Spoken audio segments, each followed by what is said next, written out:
So in this second part of the lecture, I'm going to talk a little bit about some of the different ways that we might generate ideas. Now, we did talk about a number of different techniques last week. We talked in terms of how we identify opportunities. So last time we talked about things like the Bono 6-hat thinking. We talked a little bit about lateral thinking.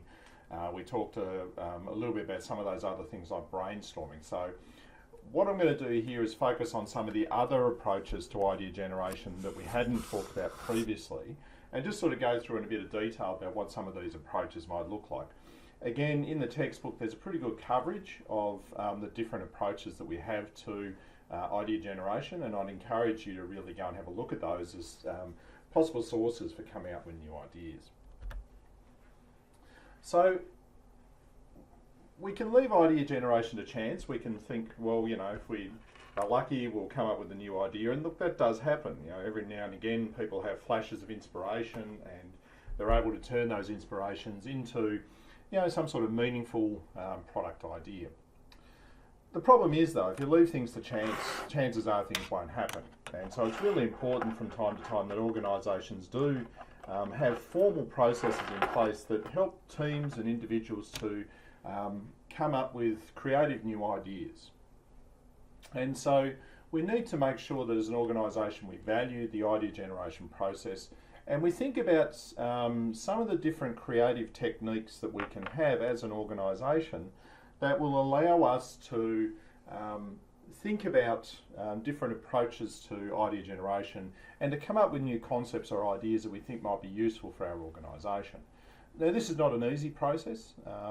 People find it difficult sometimes to engage fully with their creative part of their brain, particularly, I have to say, at the end of their educational journey. So as we get older, we do tend to find it really difficult to think differently and to come up with different ideas and concepts for our organisation. And so our challenge is, as entrepreneurs and innovators, is to try and think up ways that we can actually come up with new ideas or concepts for our organisation. So what I'm going to do is just quickly run through a couple of specific idea generation techniques which may prove useful in the process of coming up with creative approaches to problems. So the first model that we can think of is the model called divergent thinking. Okay, so what we're trying to do here is to think outside the norm. We're trying to think about different alternatives that we might do to solve a problem. So we give people a situation or a context, and we give them a period of time to come up with a whole range of different things that we might do in that situation. And you can see here on this slide, one of the techniques that we use to get people starting to think about this is we give them something simple. So we say give them a soccer ball or a tennis ball, and we get them to write down in 5 minutes all the things that they could usefully do with a soccer ball. You know, and there's some obvious things. You could play different sorts of games, so soccer, netball, basketball. You can use as a medicine ball to help you with your fitness. But then you start to get into some more creative and divergent ways of using that same piece of technology to solve other problems. So for example, you might be able to turn the tennis ball or soccer ball into some sort of wheel that you can use for transportation. And if you think about, you know, the Dyson vacuum cleaners and their ball technology, that's how they arrived at that solution. They said that balls are able to move in more directions than a simple wheel can actually do. And so you get people to sort of brainstorm and sit down and think of all the possible things, not to close anything down, and think of the whole range of different divergent activities that they might particularly do. And so you can see how this would be really powerful in a business or not-for-profit context. So again, if we think back to the example we did a few weeks ago about public health and how we would improve people's overall level of health and well-being. If we just got people to sit down for 5 minutes and think about how we actually might solve that problem from lots of divergent perspectives, then that opens up a whole range of different things that we can actually do. And so again, this is a good way for people to think about their creative ideas. So the idea of divergent thinking has been around for some time. It was developed by J.P. Guilford back in the 1960s.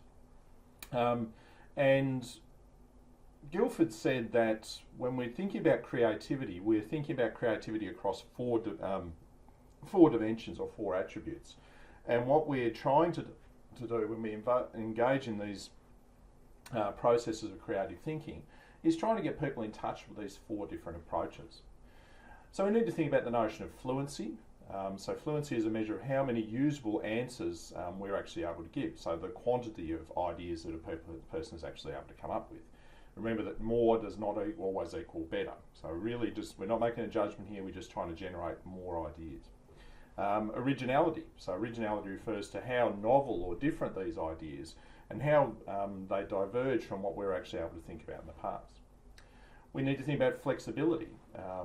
So how wide an area of activity or subject matter is covered in this answer. So again, if you think about the soccer ball, how far have we moved from simply using it for different sporting solutions, and how many other different areas might we actually think about? And the idea of elaboration. How much detail is provided to each answer? So in a divergent thinking process, what we're trying to do is, again, give people a focus. We can't just get them, in the divergent thinking approach, we're really not getting them to think randomly. We're getting them to focus on a particular activity and to come up with different options. Another approach is this idea of lateral thinking. And we did talk about lateral thinking last week, so I'm really not going to say a lot more about it.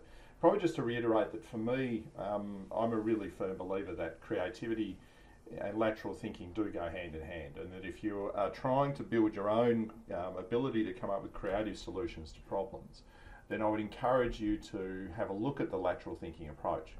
I think it really does tell us a little bit, tell us a lot about how truly creative people are able to come at problems from different perspectives. And again, if you think back to our definitions of entrepreneurship and innovation, lateral thinking, which really are about these newness and different perspectives, then lateral thinking really does resonate quite strongly with that. And I would really think that about having a look at some of De Bono's work. I think the Six Hat book is quite interesting. Less used, but I think just as important is his textbook for creativity. I think that if you read through that, it tells us a lot about how we can engage more effectively with our creative part of the brain. So have a look what we talked about last week with lateral thinking and think about that as an approach.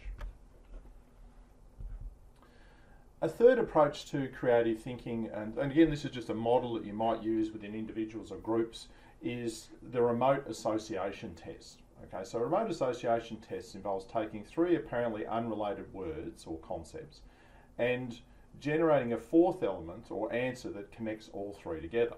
Okay, so you probably played like word puzzles that do these sorts of things. And the example here that the three words that we might give people are elephant, lapse, and vivid. And a fourth word that links all of these together is the concept of memory. So elephants are thought to have one of the longest term memories of any living creature. Some people have lapses of memory, and some people have a very vivid memory. They're able to remember every fine detail. The key thing we're trying to do in this association test is to identify new associations that weren't immediately obvious when we were thinking about these three different words in isolation.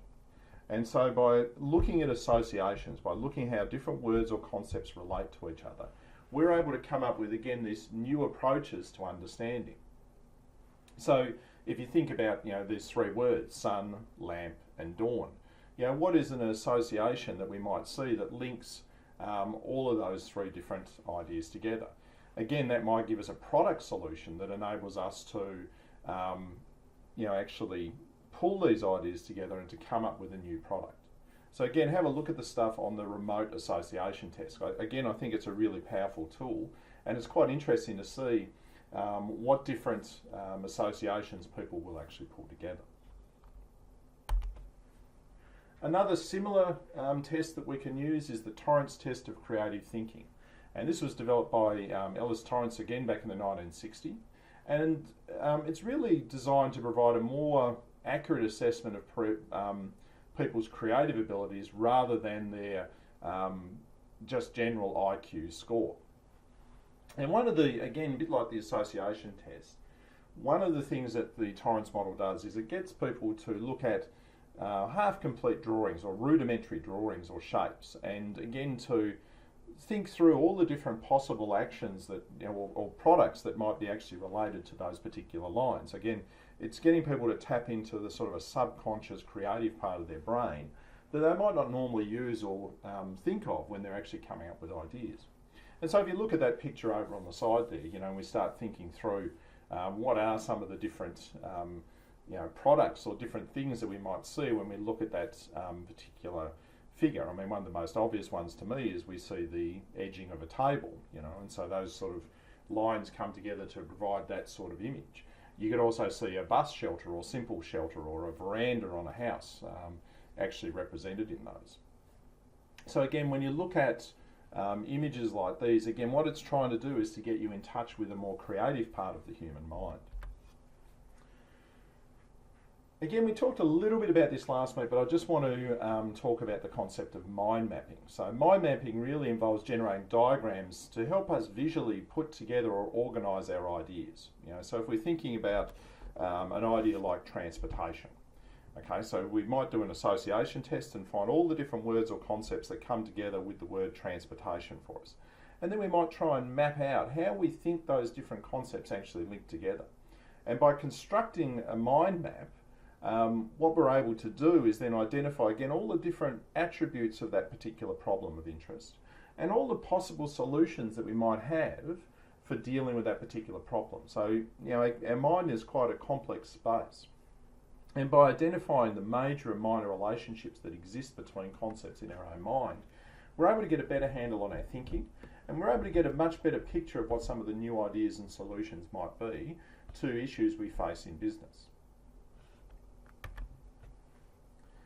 Another approach that we might use, and one that is definitely used a lot, particularly in a marketing context, is the idea of a focus group. So the purpose of a focus group is to get together small groups of people, somewhere between 8 and 12 people. You can't really have less than 8 because you don't have enough depth of respondents. If you have more than 12, you tend to get people dominate the conversation, and so therefore you don't really get a well-rounded picture. So the idea is to get these sort of groups of around 8 to 12 people who engage in a moderated discussion. So you have someone who's there to moderate but not to dictate the course of discussion, and you then listen to the associations that people might put together. So one of the key things with good focus groups is that you often use someone who's not directly related to the project. If you have a moderator who is linked to the project, what tends to happen is their biases tend to seep into the way that the focus group discussion actually runs. So this is a very powerful tool. When I was doing my research recently looking at innovation in value chains or supply chains, we pulled together groups of people from within the supply chain and got them to talk through the concept of innovation and what they actually thought innovation represented. And that gave us a really deep and detailed understanding of what innovation might look like within an agricultural context. So again, focus groups are a great technique for us actually being able to understand what groups of people think are relevant, and it's taps into an idea that's called the wisdom of crowds. And a final technique that we might use when we're actually trying to come up with new ideas or creative solutions is the concept of attribute listing. So attribute listing is sometimes referred to as a problem inventory analysis, and basically what we're trying to do here is to develop a detailed list of all the elements or attributes of an idea. So again, if we look at the idea of transportation, we might list all the different attributes of transportation, whether it's effective or ineffective, and try and think through what those ideas are actually telling us, what those elements are telling us about the overall concept of interest. So again, you can see from all of these techniques that they're just a way of freeing up the human mind, that our mind tends to think in set ways, and by using some of these techniques, and there are some others, as we said, that are mentioned in the book that I haven't really gone through here, if you think about these concepts, they really do help organisations to engage with the creativity process. What I want to do in the next part of the lecture is talk specifically about one type of creativity approach that's very popular in the context of entrepreneurship and innovation, and this is the concept of design thinking. I think design thinking does represent, again, a very useful tool for organisations trying to engage in entrepreneurial or innovative behaviours.